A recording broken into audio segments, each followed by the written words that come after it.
ওরা দুজন চলে যাবার পর মিম কিছুক্ষণ মাধবীলতা গাছটির দিকে চেয়ে রইল। অতপর সন্ধ্যের হিম হাওয়া শরীরে লাগতেই মিম ব্যালকনি ছেড়ে রুমে চলে এলো। রুমের মধ্যে প্রবেশ করেই রুমের প্রতিটা জিনিস দেখতে লাগলো মিম। আদিসের রুম ছিমছাম, তবে সুন্দরও।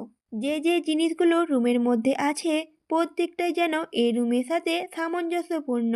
রুমের চারপাশ দেখতে দেখতে মিমের দৃষ্টি আটকে গেল দেয়ালে টাঙানো বেশ কয়েকটি সার্টিফিকেট দেখে। মিম কৌতূহল বশত ধীর পায়ে এগিয়ে গেল সার্টিফিকেটের দিকে। সেই সার্টিফিকেটগুলো দেয়ালটির মধ্যে টাঙানো রয়েছে। এখানকার সবগুলো সার্টিফিকেটগুলো সুন্দর করে ফ্লেম দিয়ে বাঁধাই করা আছে। সর্বপ্রথম সার্টিফিকেটটা সায়েন্স অলিম্পিয়াডের, এবং তারপরেরটা ম্যাথ অলিম্পিয়াডের, তারপরেরটা পুনরায় সায়েন্স অলিম্পিয়াডের। কোনোটাতে তিনি জেলা পর্যায়ে প্রথম, আবার কোনোটাতে জাতীয় পর্যায়ে প্রথম বা দ্বিতীয়। এমনই বেশ কয়েকটা অর্জনের সার্টিফিকেট ওনার ঝুলিতে স্থান পেয়েছে। সব সার্টিফিকেট দেখা শেষে মিমের দৃষ্টি আটকে গেল শেষের সার্টিফিকেটের দিকে, যেটা বাংলাদেশে শুটিং স্পোর্ট এর পক্ষ থেকে শুটিংয়ে প্রথম হওয়ার জন্য আদিসকে দেওয়া হয়েছে। আদিসে অর্জিত অন্যান্য সার্টিফিকেট দেখে মিম অতটাও অবাক হয়নি। এর চেয়ে ঢের বিস্মিত হয়েছিল ওনার এই শুটিংয়ের প্রথম হওয়া সার্টিফিকেট দেখে। হঠাৎ পেছন থেকে আদিস বলে ওঠে, আজ দেখি মেঘ না চাইতেও বৃষ্টি। আদিসের কণ্ঠস্বর শুনে অবাকের সুতো কেটে ভয়ের সুতো পেঁচিয়ে ধরল মিমকে। পিছনে ফিরে কয়েক সেমিস্টার দূরে আদিসকে দেখতে পেল মিম, আর আদিসকে দেখা মাত্রই কয়েক কদম পিছিয়ে গেল মিম। ফলে মিমের শরীর গিয়ে ঠেকল দেয়ালের সাথে। ফলস্বরূপ মিমের উচ্চতা বরাবর সেই সার্টিফিকেটের ফ্রেমটি মিমের পর্শে পড়ে যেতে নিল। কিন্তু এর পূর্বেই আদিস এগিয়ে এসে দেয়ালের সাথে সার্টিফিকেটটা হাত দিয়ে ঠেকিয়ে পড়া থেকে বাঁচিয়ে নিল। আদিস সার্টিফিকেটটা নিজের জায়গায় আবার রেখে আদিস পুনরায় দেয়ালে হাত ঠেকিয়ে দাঁড়িয়ে রইলেন। উনি মিমের থেকে বেশ দূরত্ব বজায় রেখেই দাঁড়িয়ে আছেন। আদিসকে এভাবে সামনে দেখে মিমের ভেতরে তীব্র অস্বস্তিকর অনুভূতির সৃষ্টি হলো। ফলে মিম চোখ জোড়া নিচের দিকে করে হাতের দুটো মুঠো শক্ত করে নত মস্তিষ্কে দাঁড়িয়ে রইল। অজানা কারণে পা দুটো বরফের ন্যায় জমে রইল মিমের। দু কদম পাশ ফিরে যে এখান থেকে সরে দাঁড়াবে সেই শক্তিটুকুও যেন মিম হারিয়ে ফেলল।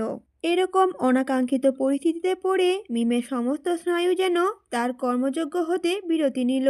মিম অনুভব করলো মিমের হাত দুটো ক্রমশ ঠান্ডা হয়ে আসছে। সহসা কুহু ও নদীর কণ্ঠস্বর শুনে চমকে উঠল মিম। মুহূর্তেই চোখ মেলে সামনে চাইল মিম, এবং বেশ অবাকই হলো বটে মিম, কারণ এই মুহূর্তে মিমের সামনে কেউ নেই। কিছুক্ষণ আগেও যে আদিস এখানে দাঁড়িয়েছিলেন, অথচ এই মুহূর্তে উনি মিমের সামনেই নেই, বরং উনি এই রুমেই নেই। কুহুর কণ্ঠস্বর শুনে এত দ্রুত উনি কোথায় হাওয়া হয়ে গেলেন, এসব ভাবতে ভাবতে মিম নিজেকে সামনে নিল। তারই মধ্যে কুহু ও নদী নাস্তাসহ রুমে প্রবেশ করলো। মিমকে দেখে নদী জিজ্ঞেস করলো, মিম আপু, ভাইয়া এসেছে? নদীর প্রশ্নে মিম কি জবাব দেবে এটা ভাবতে ভাবতে আদ্রিস ওয়াশরুমের দরজা খুলে প্রবেশ করলেন রুমে। তোয়ালেটা নিয়ে মুখমণ্ডল মুছে নিতে নিতে নদীকে জিজ্ঞেস করলেন, আদ্রিস, কি রে চুন্নি, আমাকে খুঁজছিস কেন? আদ্রিসের মুখে চুন্নির সম্বোধন শুনে নদী বোধ হয় তেলে বেগুনে জ্বলে উঠল। ফলস্বরূপ মুখশ্রীতে অদ্ভুত কায়দা ফুটিয়ে তুলে প্রচণ্ড খিটখিটে গলায় আদ্রিসের উদ্দেশ্যে বলে উঠল, বেশি বেশি হয়ে যাচ্ছে কিন্তু ভাইয়া। আমি বারবার নিষেধ করা সত্ত্বেও তুমি একই নামে বারবার ডাকো। আদ্রিস সাথে সাথে দাঁত বের করে তৃপ্তির সহিত বিতৃষ্ণ একটা হাসি দিয়ে বললেন, তুই যতবার নিষেধ করবি আমায়, আমি ততবারই তোকে এই নামে ডাকবো। কথাটা বলার সাথে সাথে আদ্রিস নদীর মাথায় একটা গাঁটটি মেরে তোয়ালে নিয়ে ব্যালকনিতে গেলেন। আদ্রিসের এরূপ কাজে নদীর রাগ যেন আরো তুঙ্গে উঠল। সে চিবিয়ে চিবিয়ে বলতে লাগলো আদ্রিসকে, আজ বাবা একবার আসুক, তারপর দেখো তোমার নামে কি কি কমপ্লেন করি আমি, ভাইয়া। এদিকে আদ্রিস ভেজা তোয়ালে ব্যালকনিতে রেখে রুমে এসে ডাবল সিটের সোফায় বসে পড়লেন। একটু ঝুঁকে হাঁটুর উপর দুহাতে কোনোই ভর করে দাপট গলায় বললেন, তা এই সন্ধ্যায় আমার কাছে কি চাই তোর? নদী গাল ফুলিয়ে দাঁড়িয়ে রইল আদ্রিসের প্রশ্নের উত্তর না দিয়ে। ফলে নদীর পক্ষ হতে কুহু আদ্রিসকে বলল, আদ্রিস ভাইয়া, আমাদের এখন ফুচকা খেতে মন চাচ্ছে প্রচণ্ড, বাজার থেকে একটু এনে দাও না। কুহুর কথায় তীব্র আকুতির দেখা মিলল, কিন্তু আদ্রিসের চেহারাখানা ভাব এমন যে এসব আকুতি মিনতি করে লাভই নেই। এক কথায় বলা যায় যে সত্যতা প্রমাণ করতেই যেন আদ্রিস কুহুর এই আকুতির হাওয়া উড়িয়ে বজ্রকণ্ঠে বললেন, মামা বাড়ি আবদার পেয়েছিস নাকি? ল্যাব থেকে একটু আগে বাসায় ফিরলাম, একটু বসতে না বসতেই আমাকে আবার বাজারে পাঠাবি। কত বড় বেয়াদব! কুহু এবার তার চেহারা ভাব পরিবর্তন করে বেশ কাঁদো কাঁদো ভাব তুলে ধরে বললেন আদ্রিসকে, আদ্রিস ভাইয়া প্লিজ, খুব খেতে মন চাইছে তো, এনে দাও না। আদ্রিসও সাথে সাথে বলে উঠল, তো নিজেরা গিয়ে খেয়ে আয়। কুহু সাথে সাথে বলে উঠল, আমরা যেতে পারলে কি আর তোমায় বলতাম নাকি? প্লিজ আদ্রিস ভাইয়া, এনে দাও না। কুহুর কথা শুনে আদ্রিস ভ্রু উঁচিয়ে নদীর দিকে তাকালেন। নিমিষেই পর্যবেক্ষণ শেষে সন্তর্পণে বললেন, ঠিক আছে, তোর ওই লাড্ডু ফ্রেন্ডটাকে বল আমাকে রিকোয়েস্ট করতে, তাহলে আমার সিদ্ধান্ত বদলাবে। এদিকে মিম এক কোণায় দাঁড়িয়ে মিটিমিটি হাসতে লাগলো। আদ্রিস, নদী আর কুহুর এরকম কাণ্ড কারখানা দেখে। আদ্রিস যে এত দুষ্টু প্রকৃতির মানুষ তা ওনার বাইরের রূপ দেখে বোঝা মুশকিল। এদিকে আদ্রিসের মুখে লাড্ডু সম্বোধন শুনে নদী পুনরায় গাল দুটো ফুলিয়ে দাঁড়িয়ে রইল। নদীর এরূপ প্রতিক্রিয়া দেখে শুধু যে মিম মিটিমিটি হাসলো তা নয়, বরং আদ্রিসও হাসলো, তবে আড়ালে। কুহু নদীর বাহুতে নিজের বাহু দিয়ে ঈষৎ ধাক্কা মেরে বলে উঠল, এই নদী, আর কত রিকোয়েস্ট করব আমি? এবার তো তুই তো বল।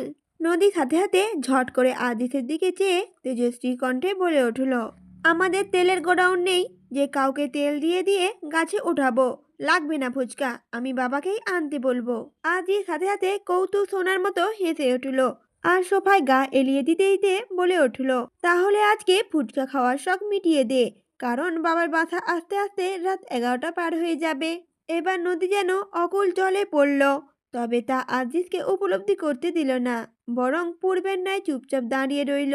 এদিকে কুহু শেষ আশ্রয়স্থল ভেবে মিমের কাছে এসে বলল, মিমাপু, ও মিমাপু, চুপচাপ দাঁড়িয়ে না থেকে আদ্রিস ভাইয়াকে একটু বলো না। কুহুর কথা শুনে মিম সাথে সাথে থতমত খেয়ে গেল। প্রতি উত্তরে বলে উঠল, আমি তো, তোমরা একটু বলো না, তাহলেই এনে দেবে। কুহু সাথে সাথে জোর করতে লাগলো মিমকে, প্লিজ আপু, তুমি বললে এনে দেবে, কাজ হবে, আমাদের জন্য বলে দেখো না। এদিকে কুহুর মিনতি শুনে মিম আদিসের দিকে চাইলো। আদিস যে এতক্ষণ মিমের দিকেই তাকিয়েছিলেন তা ওনার চাহনি দেখা মাত্রই উপলব্ধি করলো মিম। ফলে মিম খানিকটা সংকুচিত হয়ে এলো। তবুও কুহুর পক্ষ থেকে এক প্রকার বিরোধ কণ্ঠে ওনাকে বলল, এত করে যখন রিকোয়েস্ট করছে, ওদের রিকোয়েস্ট রাখলেই তো হয়। আদিস কিছুক্ষণ মিমের কথাগুলো শুনল মিমের দিকে চেয়ে, অতঃপর চট করে উঠে দাঁড়িয়ে ড্রেসিং টেবিলের উপর হতে মানিব্যাগ নিয়ে দরজার দিকে পা বাড়ালো। কিন্তু বেরিয়ে যাওয়ার পূর্বে নদীর মাথায় পুনরায় গাঁটটা মেরে বলল, সবার জন্য 2 প্লেট, কিন্তু তোর এই ঢঙের জন্য তুই 1 প্লেট ফুচকা পাবি মোটে। কথাটা বলেই আদ্রিস বেরিয়ে পড়লেন এবং সাথে সাথে নদীও স্বাভাবিক হয়ে বলল, ভাইয়া যে এমন এক নমুনা যার ডাবল পিচ খুঁজেই পাওয়া অসম্ভব। নদী কথাটা বলতে বলতে ধপ করে সোফায় বসে পড়ল। কুহুও তার পাশে সোফায় বসতে বসতে বলল, তুই সবসময় আদিস ভাইয়ার সাথে ঝামেলা করবি আর মাঝখানে আমাকে বলির পাঠা হতে হবে। আজ তো মিমাপু ছিল বলে আদিস ভাইয়া রাজি হলো, তা না হলে কতবার যে রিকোয়েস্ট করতে হতো আল্লাহ জানে। নদী আর কুহুর কথাবার্তা শুনে মিম কিছুটা অবাক হয়ে জিজ্ঞেস করলো, সবসময় এমনই হয়? কুহু প্রতি উত্তরে বলে ওঠে, হ্যাঁ, প্রায় সময়ই। এই 2 ভাই বোনের ঝগড়া কমতেই চায় না। কুহুর কথা শুনে মিম বেশ অবাকই হলো। 20 মিনিটের মাঝেই আদ্রিস রুমে প্রবেশ করলেন। ওনার পিছু পিছু ফুচকা নিয়ে প্রবেশ করলেন একজন সার্ভেন্ট। আদ্রিস প্যান্টের দুপকেটে হাত গুজে ব্যালকনির দিকে যেতে যেতে বললেন, নে খাওয়া শুরু কর। আদ্রিস যেতেই স্বস্তি এবং তৃপ্তি সহকারে ফুচকা খেলো তারা। মিমদের খাওয়া শেষ হওয়ার কিছুক্ষণের মাঝেই আদ্রিস রুমে প্রবেশ করলেন। আবার কিছুক্ষণের মাঝে তাদের 2 ভাই বোনে খুনসুটি ঝগড়া লেগেই গেল। মিমে মন চাইল তাদের এই ঝগড়া সাক্ষী না হয়ে ব্যালকনিতে দাঁড়িয়ে প্রকৃতির সৌন্দর্য দেখা। শেষে কোনোরূপ চিন্তা ভাবনা ছাড়াই মিম উঠে গিয়ে ব্যালকনিতে দাঁড়ালো। ব্যালকনিতে মৃদুমন্ত হাওয়া বাতাস বইছে, সে হাওয়ার তালে মাধবীলতা ফুলগুলো দুলে বেড়াচ্ছে। হালকা হাওয়ার মাঝে মাধবীলতার নৃত্য দেখে লোভ সামলাতে না পেরে মিম একটু সামনের দিকে এগিয়ে গেল। দুলতে থাকা ফুলগুলো আলতো করে হাতের মুঠোয় নিয়ে নিমিষেই চেয়ে রইল মিম। অকস্মাৎ পাশে নদীর কণ্ঠস্বর শুনতে পেয়ে খানিকটা হতষ্ট হলো মিম। দুটো হাত হতে ফুলগুলো ছেড়ে দিয়ে নদীর দিকে চেয়ে মৃদু হাসল। নদী বিস্মিত হেসে জিজ্ঞেস করলো, ফুল লাগবে মিমাপু? নদীর কথায় যেন মিম হাতের মুঠোয় এক ঝাঁক সুখ খুঁজে বসলো। মিম সাথে সাথে উৎফুল্লতার সহিত প্রশ্নের জবাবে বলল, হ্যাঁ হ্যাঁ লাগবে। নদী মিমের জবাবে হাসলো। মিমের সামনে দাঁড়িয়ে আদ্রিসের উদ্দেশ্যে বলল, ভাইয়া ওই মাধবীলতা ফুল লাগবে।